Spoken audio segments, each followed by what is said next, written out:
Hello and welcome to Reality Ready. I'm here with Ben, our campus life editor for The Connection. I'm Armando, the online editor for The Connection, as always. Today we are talking with Sydney Blackman, the media coordinator for the Pittsburg Penguins. Tell us a little about yourself. Hi guys, I'm Sydney Blackman. I am just now finishing my first year with the Pittsburg Penguins organization.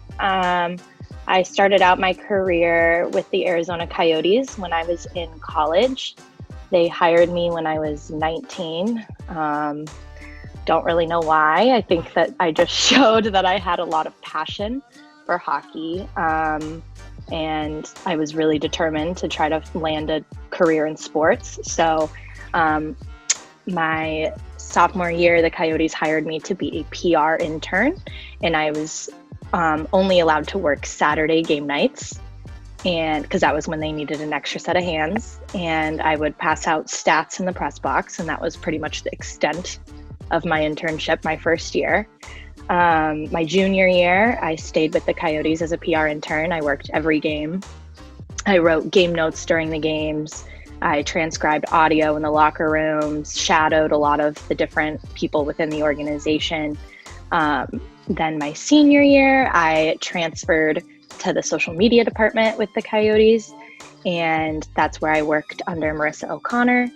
And she taught me a lot about social media, branding, marketing. It was still pretty new for a professional sports team to have that as its standalone department. So that was pretty cool getting in when the social media was kind of new with sports. Out of college, I was awarded the Brian Fishman internship, which is a 2-year postgraduate position with USA Hockey, and it's a combination of PR and social media. The first year you work out of USA Hockey's national office in Colorado Springs. That was really awesome because I was really lucky. I got to work there during an Olympic year. I didn't go to the Olympics, but I did a lot on the Olympic side, mostly with the women's team who won the gold medal. Took them on their post-Olympic media tours and different engagements. Ran social media throughout the Olympics at 3 a.m. in Colorado when all the games were going on. So that was a really cool year. The second year of that internship was based out of Plymouth, Michigan, where I got to work with the fabulous Rena.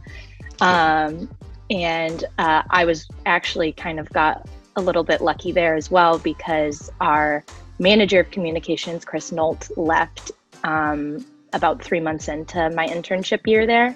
So then for the remainder of that internship, I was promoted to the manager of communications, which was awesome because I got to basically run the show there, go on international trips, and kind of lead the team through that year.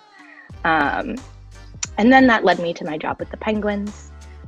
They were really awesome just from networking and referrals. They kind of reached out to me and they said, hey, we see that your job with USA Hockey has an end date. Would you possibly have any interest working for us? And I said, oh my gosh, yes, totally. So I interviewed with them, and now I've been there ever since. You mentioned you were determined to get into this field. How does that determination correlate with your goals? I think a lot of it just boils down to work ethic. I've always said you can't really say no to any opportunity. In college, I was really fortunate to be at a school that had so many different opportunities if you wanted to work in like multimedia communications, especially on the sports side. I really can't stand baseball. I think it's really boring. I like going, but I mean, I would never watch it like on TV to like be entertained. And for 2 years, I worked with the Dodgers and the White Sox during their spring training while they were in Arizona. And it was a blast, honestly. And I thought originally, I was like, ugh, I don't like baseball at all. Like, why am I doing this? It's hot outside. They make me wear a polo. Like, it was just like not up my alley. But I was like, you know what? Can I learn things from this job? And it was like, yes. And it was like, is this going to help me maybe network and get other jobs? Yes. And so I just went in with a good attitude. And I was like, I'll do it for one spring training season, see how it goes. And I ended up loving it. So I think a lot of people will maybe get content, like, oh, I got an internship, or oh, I have a job. So they'll say no to other ones. But I think if you think that you're going to get something out of it, you need to push yourself to do it, because you have no idea what it's going to lead to.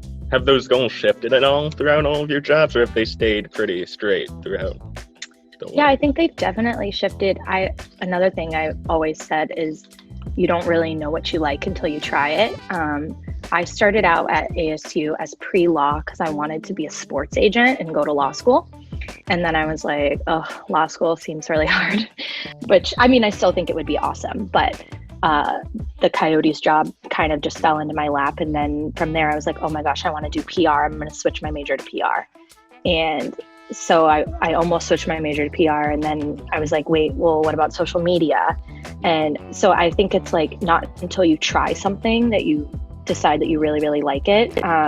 When I was at USA Hockey, we didn't really have resources for like using analytics and different types of softwares, just because we didn't have the budget or manpower, because USA Hockey is a nonprofit. And now that I'm at the Penguins, that's my current goal, is mastering analytics and realizing that you can bring a lot of money into an organization using social media. So I think your goals constantly change, and once you kind of feel like you've reached one, you need to set a new one. How would you describe your mission statement as a media coordinator? Oh my, I feel like in school they talked about mission statements all the time and elevator pitches. And to be honest, it's like, I feel like it's hard to not come off corny. But I would just say my mission statement is to provide fans with compelling content that they can really engage with and grow hockey. Being from Arizona, personally for me, my mission statement is always to grow the game.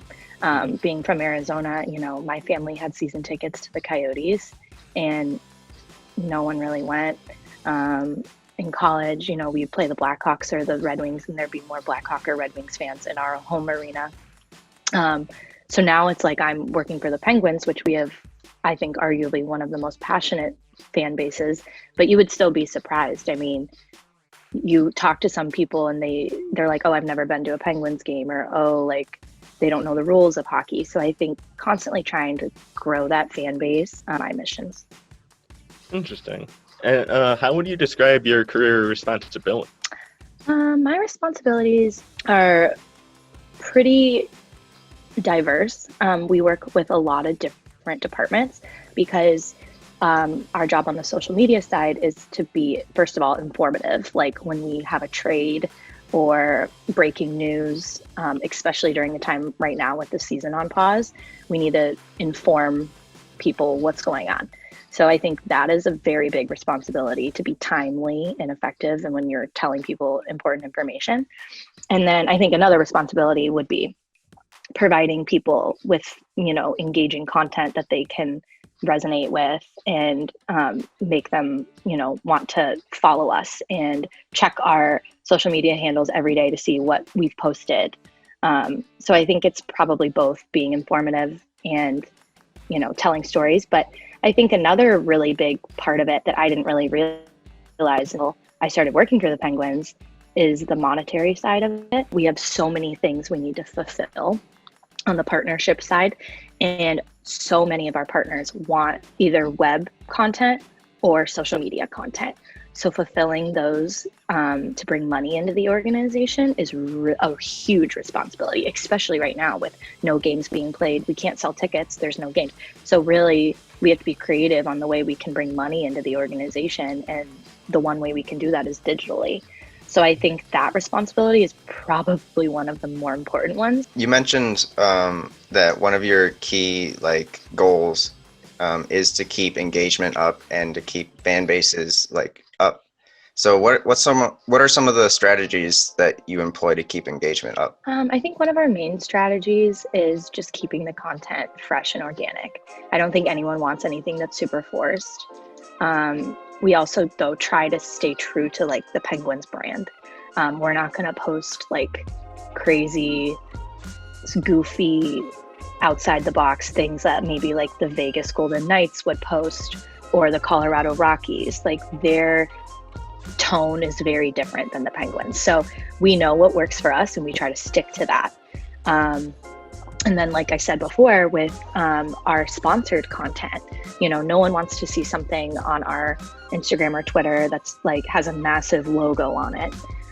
Even though that logo is going to make us a lot of money, how can we incorporate it into maybe a video so it has more engagement than just a graphic, or add a design element into it to kind of make it blend in? Just kind of keeping things, I feel, more true to hockey. And we know what the fans want. They want pictures of behind the scenes content and videos of our players. So if we can give them to that, what they want, then that's what we're going to do. We're not going to do anything just to make money, because we want the engagement. Has the coronavirus changed the way you look at engagement? Has it changed any aspects of that? Definitely. I think before coronavirus, we were posting a lot more than we are now. I think a lot of sports teams that are on hold, we need to give all these people so much, throwback content and flashback stuff and goofy things. And we started doing that in the beginning, but I kind of think it was like sensory overload. So I think that has kind of changed our landscape. And also I think we are posting more updates than usual because people feel like they can't reach us. So we're going to, especially like season ticket holders and stuff, we have on our homepage, link out to Penguins updates, and it has everything we've done in the community. If you bought tickets, this is what we're going to do. These are the players we currently have on our roster. This is what our head coach talked about the other day. Like, just keeping people informed, I think, is more important than giving them useless random content. How do you keep your platform unique? You mentioned it a little bit, how everybody works their specific platform differently, but in this specific field, it seems really important right now to have very varied content. What kind of things do you do to work at? I mean, with us as the Penguins, we're blessed with such a talented team. I mean, the people that work in the new media department and the video department are, I think, the best in their craft.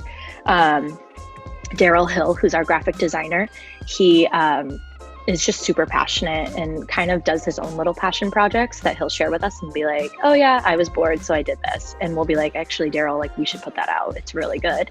And so, I mean, we started doing Saturday morning cartoons where he was doing like drawings of our players, kind of making them into cartoons. So that was super, unique. He does some animations that are really unique. I think it's just constantly like pushing the barrier of, what's unique and different. We as a new media team have a weekly meeting each week where we brainstorm just fun things. And we also bring to that meeting things we've seen on the internet or on TV that week that we were inspired by. And I mean, sometimes it's not even sports. Like, I've brought to the table, like, Airbnb has a super cool Instagram and Twitter, and they're always posting really cool things. Nat Geo, like National Geographic, their Instagram is unbelievable. So, I mean, things that aren't even sports related that you can draw inspiration from, like, we'll bring those to a meeting and then say, okay, well, this was really cool, but how can we make it Penguins? And what pieces can we take from that and maybe combine with some Penguins elements to make our own? What are some like unexpected challenges that a media coordinator faces in day-to-day life? I mean, I think there's a lot. You have to like remind yourself that, these players, these professional athletes, they work so hard. And so you don't want to take anything away from their, performance or the, structure of the team. So I think that there are some barriers where, if I was planning on asking a player to record something or take a photo for something on social media and we lost that game 7-2, that pushes that scheduled arrangement. So, I mean, I think player access is always the number one driving thing for engagement. Well, getting that player access isn't always super easy. These guys practice every single day. They have a crazy game schedule. They have families. They have their own partnerships and sponsorship activations that they have agreed to. So it's not like we just have them at our disposal all the time. So I think that would definitely be one. But I mean, we run into things all the time where, you know, something doesn't land like we maybe wish it had. It doesn't happen a ton because we've kind of figured out what works and what doesn't, but it's always a learning process, and it's never the end of the world if something doesn't pan out. And I think that's probably the most important thing to keep in mind. You talked about your career trajectory a little before. Is that a common trajectory for most people in this field, or is that pretty unheard of, starting so early and getting so many jobs like that? I don't know. I mean, I feel like I compare myself to other people that have had like a million jobs, and I feel so inexperienced, but I think that I probably have to give myself a little bit more credit. I think a lot of it, I'm not going to lie, was probably luck, like for my first job landing with the Coyotes. But from that first job, it's really about what you make of it to lead to the other jobs. I've always said, like, you got to network, even if networking isn't your thing. And I think people think networking has to be very formal, and like, you know, structured, but it's not. When I worked at the Coyotes, I'm just also a very social person, but when I worked at the Coyotes, I mean, I knew all the security guards by name, the elevator attendants, the people who served us our media meal, the scouts in the press box, because I handed them their stats. So I think a lot of it is just like being aware of your surroundings. I know some of the interns would go there and maybe only do their job and stick to that, but I kind of wanted to make the most out of it. But I mean, I didn't force it. And I think that led to a lot of my success was, you know, making the most out of one job. That'll always lead to other jobs. So, I mean, I think it can be normal. I think a lot of people, though, will maybe just stick to one department. Like they only want to do journalism. So they only write, and they're not interested in anything else. So I think maybe in that sense, where I've jumped around a little bit is unique, but they all kind of work hand in hand. And I think it makes you more well-rounded if you kind of jump from one specification to another. What's your crowning achievement in the media field? Oh, I don't really know. I was thinking about this question earlier because I was like, if they asked me, I don't really know. I think it's hard. I think I would go back to probably like, this isn't like a specific achievement, but I'd probably say my network is my achievement. Just because I think that will take you farther than any one particular project you worked on. I wouldn't be at the Penguins if it weren't for Marissa O'Connor, who was my boss in Arizona, talking about how hard of a worker I was and how dedicated I was. And Andy had overheard that at NHL events. And then when she thought, I want to expand my department, I was fresh in her mind. So I think your network can probably be the most beneficial thing. I also think it gets you farther in your job. What's your favorite aspect of being a media coordinator? I would probably say it's very upbeat. It's very high pace.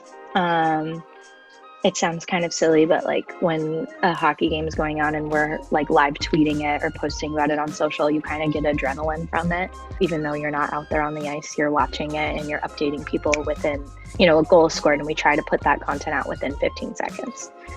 So I think the adrenaline behind working in media is super, super cool. And I also think just bringing joy to fans. I mean, there's been so many times where I've gone to like a Make-A-Wish Foundation visit with a player, or, you know, Sidney Crosby surprised a veteran with a car that he won at All-Star Game. So like being part of those special moments that are some people's coolest moments they've ever had, and it's just another day on the job for me, that is like something I will never take for granted.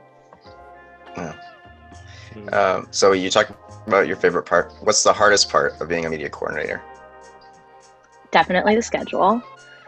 We're not just working hockey games or like 9 to 5. We're working hockey games, a normal 9 to 5, events, breaking news.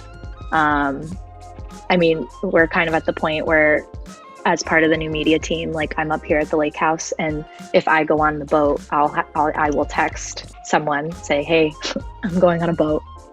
I don't have my computer in case anything happens, because I mean, sometimes things just happen so fast where PR or management will say, hey, you need to put this press release out in 15 minutes. Or, you know, breaking news happens at all the times. So how does someone interested in the media field get involved? Where do you start in that career journey?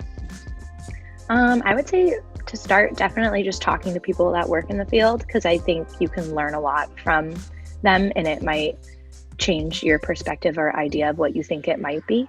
Like I've said to a lot of people before, although some parts of sport is glamorous, not all of it is. So you really do need to like make sure you're passionate about it before you want to start that career path.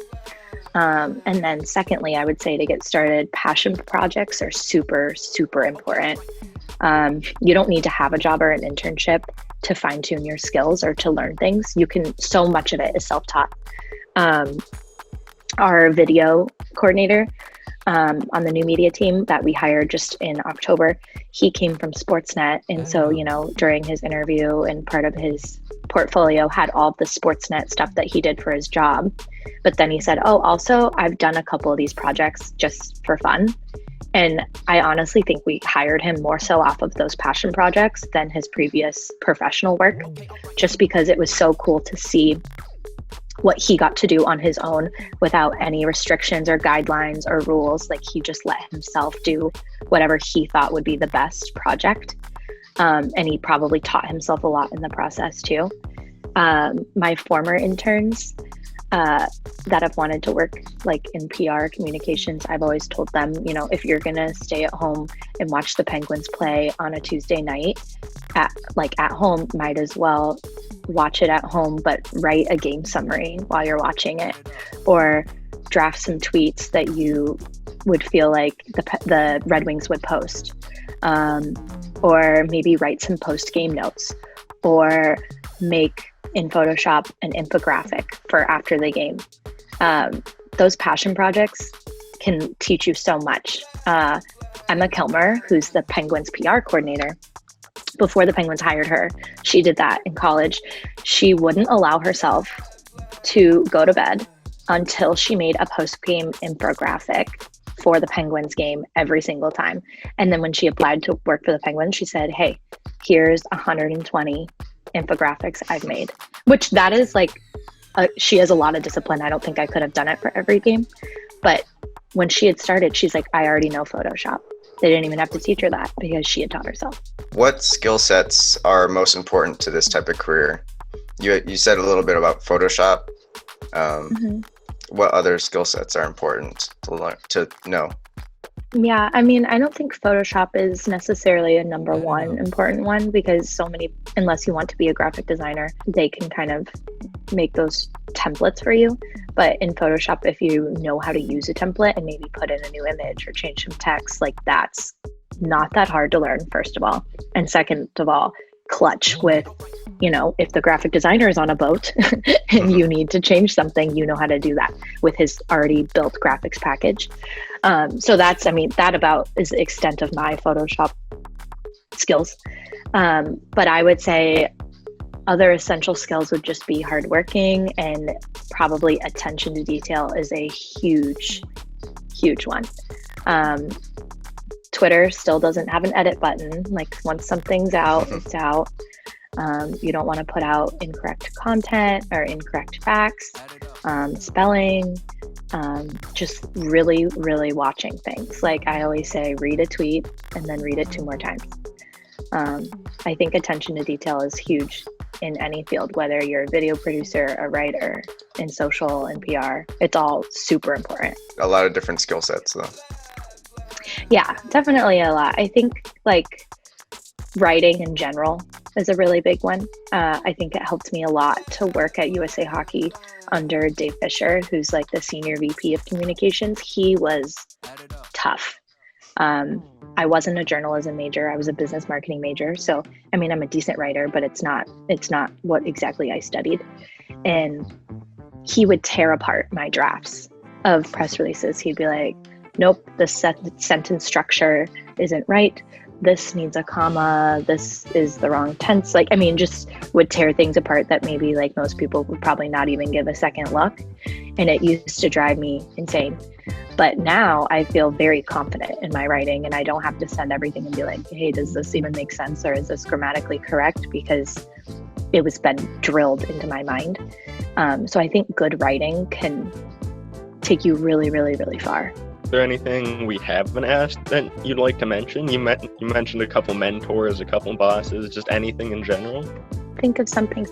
So I've always said, like before, how important passion projects are. And I also am a strong believer in asking for opportunity, even if you're not offered it.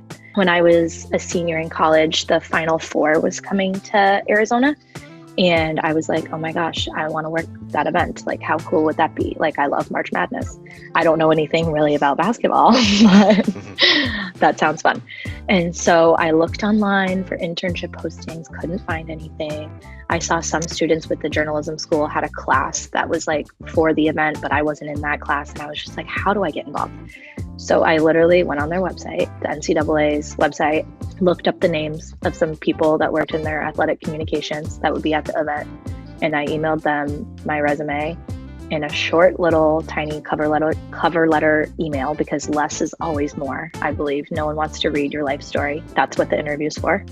And so I kind of sent them it, and I said, hey, like, I searched online, I can't find anything. This is what I've done in the past. I really, really want to work this. I'm available. I think being flexible with your schedule is really important, and not everyone has that flexibility, obviously, but if you can make yourself available for when they need you, that's huge. And I never thought I would even get a response, but sure enough, I had a phone interview the following week, and they were like, oh yeah, we'd love to have you work with us. And I didn't really know the details of the job, but I was like, hey, to work the Final Four, that's going to be awesome. So that's literally something I asked to do. Like, there was no internship posting, there was no job application. So I always think asking for opportunity, you have nothing to lose. You don't hear back, that's fine. It's not embarrassing. It's not weird. You never know, and you'll definitely regret it if you never reach out. Getting involved in the fields, if a student is interested, what advice would you give them? I would definitely say work hard, connect with a lot of different people in the organization or within the field that you want to work in, because you can learn so much from them. And then I can't stress enough how important meaningful connections are. It's amazing how far they can take you with getting different experiences. And then I would just say fine-tune your skills. Like I said before, if you can put together a portfolio or a website and say, hey, these are the things I've done, and you look self-motivated, like a self-starter, everything else can be taught.